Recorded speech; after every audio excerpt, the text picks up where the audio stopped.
Hi everyone, welcome back. In today's tutorial, I'll show you how to improve video quality in Google Meet on your computer. First, open Google Meet and either start or join a meeting. Once you're inside, look at the bottom right corner of the screen and click on the three dots menu. From there, select Settings. Now, go to the Video section. Here you'll see two important options. Send Resolution Maximum. This controls the video quality that others see from your camera.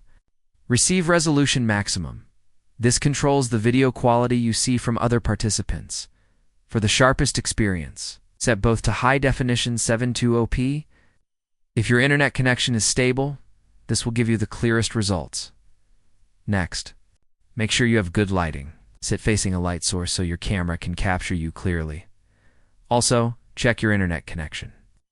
A wired connection or strong Wi-Fi works best.